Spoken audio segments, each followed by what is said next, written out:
Hi everyone. In this lecture, we will learn what all formatting can be done to make our data look good.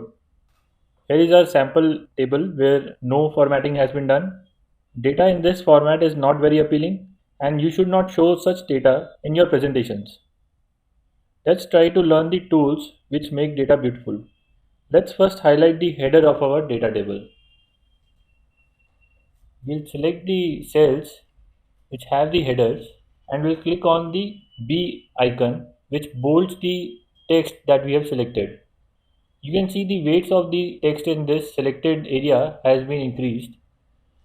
You can compare student with the student 1 written below. Now we will select the student 1 and other student names from the data and make them into italics. We'll click on the I icon and you can see that all the student names have been changed to italics. Now we will bold the average written in the 14th row, but to do that, instead of selecting all these and clicking on bold icon, we will select the first row, which is our header row, and click on Format Painter. What this does is it copies all the formatting of the selected cells, and when we click on the other cells that we want to format, it copies that formatting on the destination cells. As we can see, average is now also in bold format. Next, what we will do is we will underline the total and percentage headers. So we select those two cells and click on underline. You can see that these two headers are now underlined. Now we will change the format for this table. We'll select the whole table, go to the drop down option where Calibri is written, and we will select Century Gothic font for our table.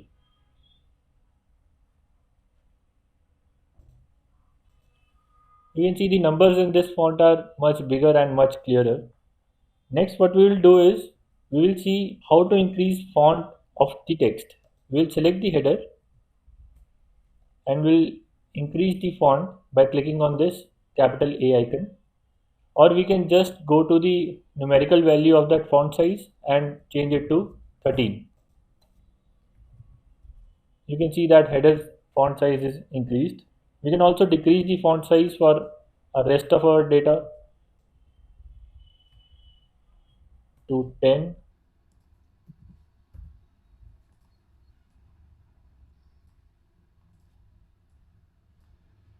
Next, we will apply border to our table. Borders give clarity to the dataset that we have. It clearly demarcates the data from rest of the worksheet. We select the data, go to this icon, click on it and select draw outside borders. If we unselect the data, we can see that there's a small box which is containing our data right now. Within our table, if we want to have different kind of separating lines, we can again select the data, go to that icon and select more borders. Here you can select the style of line that you want to include, and then in the right side where a graphic box visible, you can click and add borders. This represents that we have added a dotted separating line within our data, and outside there is a solid box. If you click on OK, you can see that the within our table there are dotted lines, and outside the table there is a solid box. Next, we will change the color of our header cells. We will select the header cells, go to cell color option, and we will give it a light gray color. Next, we will change the color of student names to light blue.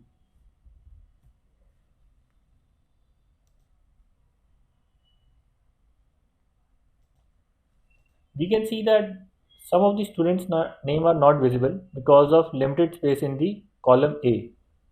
So now we will learn how to increase and decrease the column width and row height. First of all, we'll double click on the separator between A and B column. This will automatically increase the width of column A to fit all the text in column A. To do this for all the rows and columns, select the whole table, go to the format option and select AutoFit column width. We can see that it has fit all the data in each column basis the maximum characters in that column. We can see that total column is now very small, whereas the percentage column is very large. To manually correct this, you can go to the separator between H and I to increase this, or you can also go to the format option and specify column width for this column. Similarly, height of row can also be increased or decreased. So for average row, we will increase the row width slightly.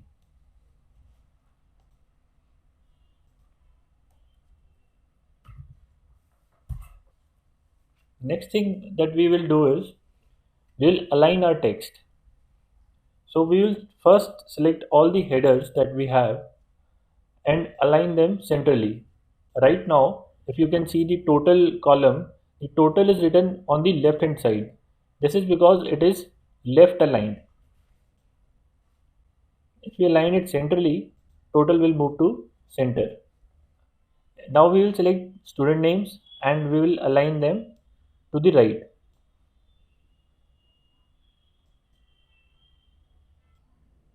For the last row, which contains average, we can align text vertically also.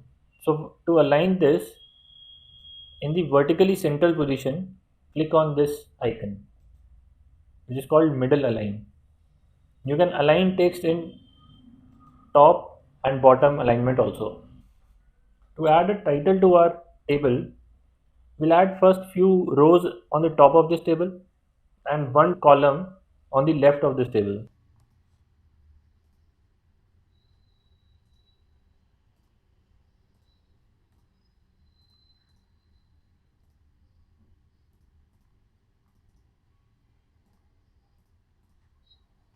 One shortcut to note here is once we have added a row, to repeat that action, you can use a shortcut which is to tap F4 key. Whenever you tap the F4 key, Excel will repeat the last action.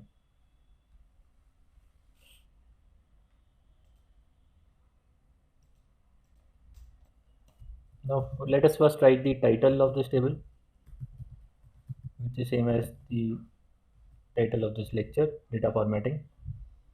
And this table contains student data of class 12. Now you can see that the B3 cell, it has more characters that can fit into the column width. That is why the text in that cell is going over into the next cell.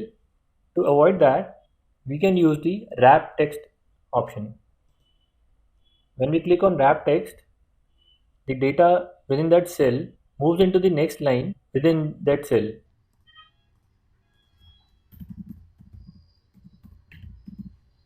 If we add more text to that column, it will automatically adjust and increase the height of that row to accommodate the added text. Another option to accommodate when there is more text than the column width is the merge and center. So we unwrap that text that we wrapped earlier and let us select all the cells till the width of this table. Now let us merge and center these all cells.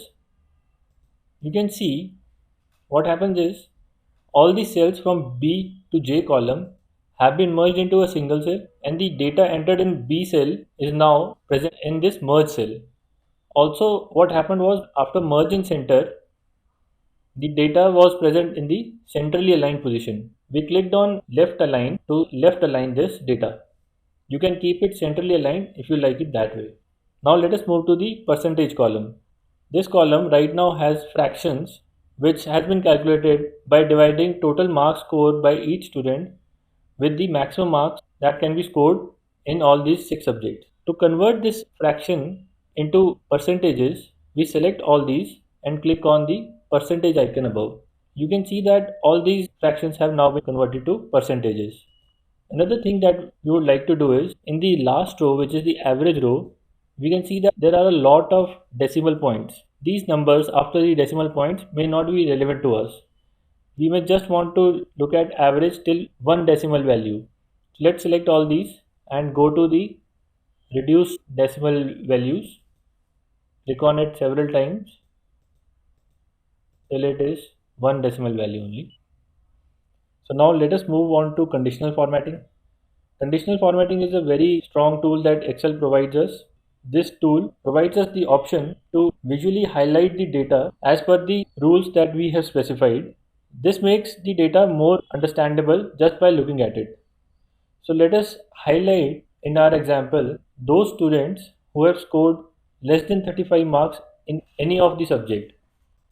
So we select all the numbers.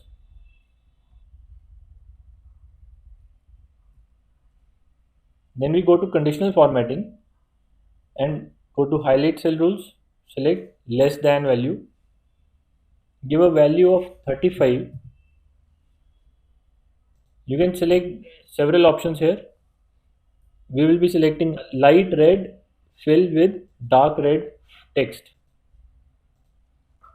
You can see that 4 cells have been highlighted. For student 2 who has scored less than 35 marks in history, student 5, and there are 2 other failing students in history. All these have been highlighted.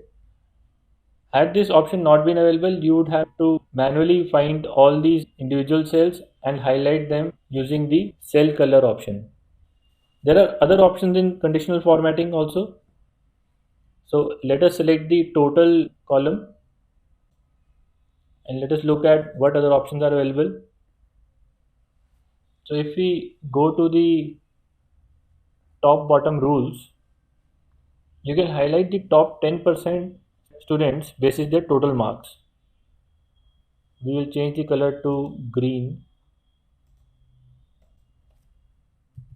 and select top 15% students.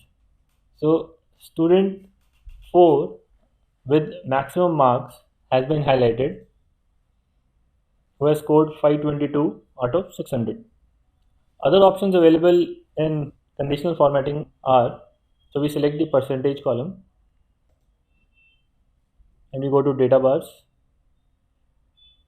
It will not be easy to visualize on the percentage column. Let's go to the maths column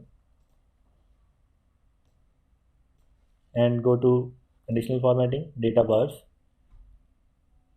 You can see that each cell is filled up to the position of value that they contain. So 100 is 100% filled, 99 is 99% filled, 45 is 45% filled. Similarly, now we will select the science marks to look at other options. We go to color scales. If we hover over one of the options, you can see that the colors are highlighted basis their values. So the highest is, so in this example, highest is marked in dark green and the lowest is marked in red, and different set of values have been highlighted in different set of colors. Next we look at the icon sets. We select the music scores, go to conditional formatting and look at icon sets. If we go to the directional arrows, they will separate the data set into 3 parts. The top percentile will have upper arrow, the middle percentile will be marked with yellow horizontal arrow, and the last percentile will be marked with red arrows. On the percentage column, we will try to now apply a custom rule. So we go to conditional formatting, apply new rule. We will select a 2 color scale where lowest value will be light green and highest value will be dark green. Okay. Just by looking at the data, you can see that student 1 and student 4 have probably the highest percentages, and student 2, student 5 will be having the lowest of percentages. Next, we look at some of the options available in the view menu. In view menu, you can see that there are 4 checkboxes. One is grayed out. There is one option of grid lines. If you uncheck it, you'll see that the grid lines around the table have been removed. This particularly highlights the data table and the cells that contain the data. All the other cells, the boundary for those cells have been removed. If you uncheck the formula bar will not be visible to us, but we'll like to see the formula bar, so we'll check it. If we uncheck the headings option, we'll see that the column names and row numbers have been removed, but we'll keep that also. There is a zoom option also, but instead of using that, I'll suggest that we should use zoom in and zoom out from the bottom right corner. Next, we will look at an important tool which is freeze panes. Freeze panes gives us three options, which are we can freeze the top row or the first column or the customized row and column that we want to freeze. What freezing a row or a column does is whenever you scroll down, we are not able to see the table headers for the rest of the data. Similarly, if we scroll to the right, we will not be able to see the student name if there are a lot of columns in between.